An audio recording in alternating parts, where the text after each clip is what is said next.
Hello viewers, welcome to my channel sky is the limit 7630. இன்றைக்கி நான் உங்களுக்கு திடீர்னு பண்ணக்கூடிய ஒரு டிஃபன் சொல்லித்தரப்போகிறேன். யாராவது திடீர்னு வந்துட்டாங்கன்னா ஆபத் பாந்தவா அப்படின்னு சொல்லிட்டு ரவா உப்புமா பண்ணுறோம் இல்லையா, அதுக்கு பதில் இப்போ நம்ம டக்குன்னு பண்ணக்கூடிய இன்னும் ஒரு இன்ட்ரெஸ்டிங் ஐட்டம். ஆனால் கெஸ்ட்டு ஒரு அரை மணி இருந்தாலும் அதுதான் பண்ண முடியும்.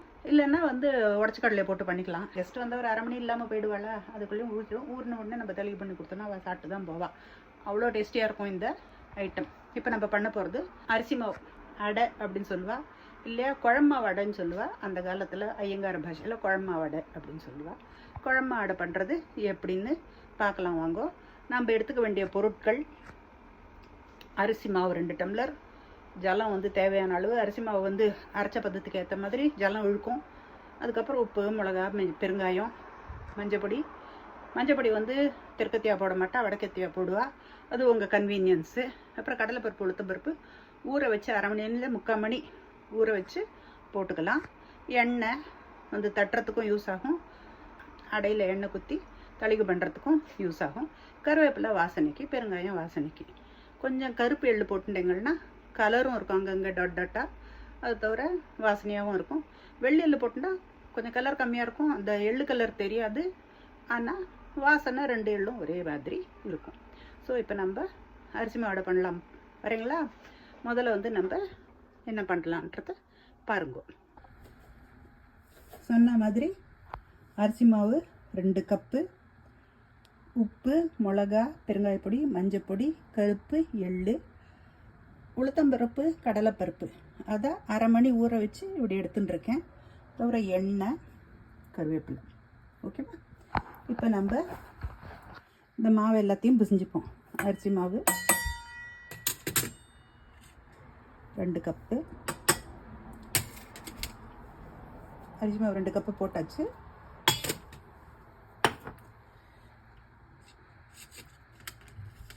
இது எல்லாத்தையும் அப்படியே போட்ட வேண்டியது தான். எள்ளு, மஞ்சப்பொடி ஆப்ஷனல். நான் இன்றைக்கி போடுறேன், போடாமலும் பண்ணலாம். நான் ஏன்னா வடக்கத்தி ஆனால் தெற்கத்தியில் வாக்கப்பட்டிருக்கிறதுனால பெருங்காய பொடி, மிளகா பொடி, உப்பு பொடி எல்லாமே தேவையான அளவு. நம்ம டேஸ்ட்டுக்கு நம்ம பாத்தில் இருக்க உப்பு கறிக்கிற திட்டம். உப்பு ஒரு டப்பா திறந்தால் கறிக்கும், ஒரு டப்பா திறந்தால் கறிக்காது. அதனால் கருவேப்பிலையை போட்டுடலாம். இந்த கடலைப்பருப்பு, உளுத்தம்பருப்பு ஊற வச்சு வச்சுருக்கோம் இல்லையா, அதையும் போட்டுடலாம். அது ஊற வச்ச ஜலத்தோடு போட்டுடலாம்.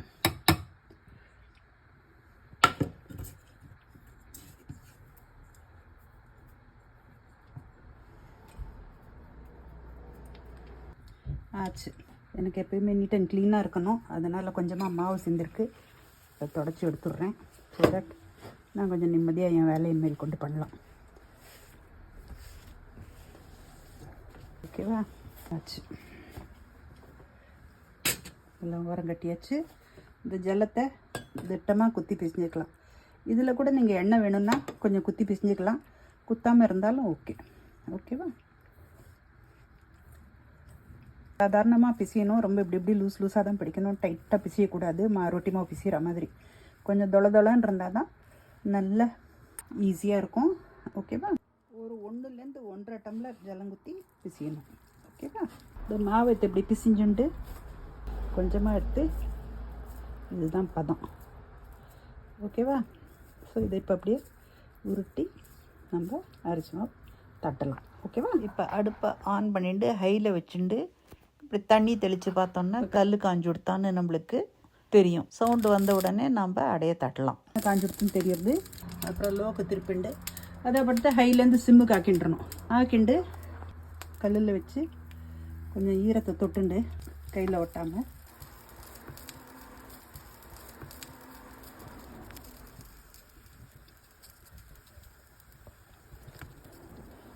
இப்படி ஒரு ஓட்டையை போட்டுடணும். நல்லா இப்படி தட்டிட்டு நல்லா ஒரு ஓட்டை போட்டுடணும். ஓகேவா?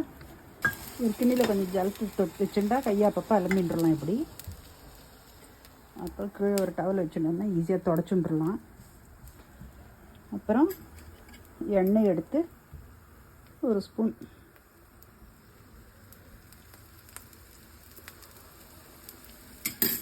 குத்திட்டு அப்படியே தளிகு பண்ண வேண்டியது தான். தளிகாய் அப்புறம் ஆற வரைக்கும் வெயிட் பண்ணணும். ஒரு மூடியை போட்டு இப்படி மூடினோன்னா கொஞ்சம் வேகமாக தளிகாகும். அவ்வளோதான், குழம்பு மாடு ரெடி, அரிசி மாடு ரெடி. அதுக்கு வந்துருக்கு வாழ்க்கை டக்குன்னு பண்ணி போட்டுடலாம். ஒரு பக்கம் தளிகான உடனே திருப்பி போடணும்.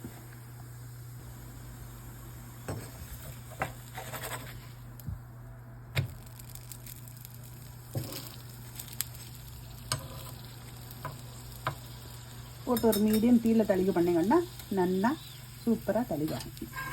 மொத்தம் ஒரு 5-6 நிமிஷம். அதுக்கப்புறம் ரெடி அரிசி மாடு.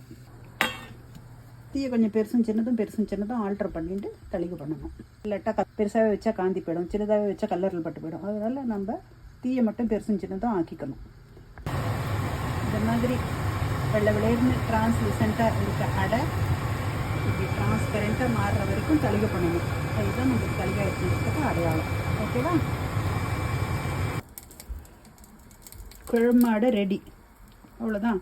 டொமேட்டோ சட்னி, தேங்காய் சட்னி, இது பெங்களூர் கத்திரிக்காய் தோலை வச்சு புளியை வச்சு துவையல் அரைச்சிக்கலாம். இந்த தொகையல் இல்லைன்னா கொத்தமல்லி தொகையல், எந்த தொகையல் வேணாலும் போட்டு நம்ம தொட்டுண்டு சாப்பிட வேண்டியது. அப்படியும் சாப்பிட்லாம். ஏன்னா உப்பு காரம் எல்லாமே இதில் இருக்குது. வாசனைக்கு கருவேப்பிலையும் இருக்குது, பெருங்காயமும் இருக்குது. அப்படியும் சாப்பிடலாம். இல்லைன்னா மிளகா பொடி, தயிர், சட்னி எது வேணாலும் தொட்டுன்னு சாப்பிடலாம். தொகையல் இந்த காலத்தில் பண்ணுற மாதிரி பிளாஸ்டிக்கில் வச்சுன்னு தட்டிக்கலாம், பட்டர் பேப்பரில் வச்சுன்னு தட்டிக்கலாம், இலையில வச்சுன்னு தட்டிக்கலாம். அந்த காலம் மாதிரி வாழை இலையில் இல்லையா துணி வெள்ளை அழகாக ஒரு மசிலின் துணி எடுத்து அதுலேயும் தட்டி நம்ம அடைய அடுப்பில் போட்டுக்கலாம். இல்லைன்னா நான் தட்டுற மாதிரி நேராக வாழையிலே தட்டிடலாம். நம்மளுக்கு கையால் வச்சுன்னா அவ்வளோதான். நீங்களும் சாப்பிடுவோம், நானும் சாப்பிட்றேன். அவ்வளோதான். அந்த வழக்கு டக்குன்னு சாப்பிட்றேன்னு கொடுத்தாச்சு. ஓகேவா? பார்க்கலாம். பாய். உங்களுக்கு பிடிச்சிருந்தா நீங்கள் சப்ஸ்கிரைப் பண்ணுங்கள். பெல் ஐக்கனை ப்ரெஸ் பண்ணிங்கன்னா உங்களுக்கு நோட்டிஃபிகேஷன் வரும். அப்புறம் லைக் போடுங்க, கமெண்ட் பண்ணுங்க. அதுக்கேற்ற மாதிரி நாங்கள் வீடியோ போடுறேன். ஓகேவா? Bye bye.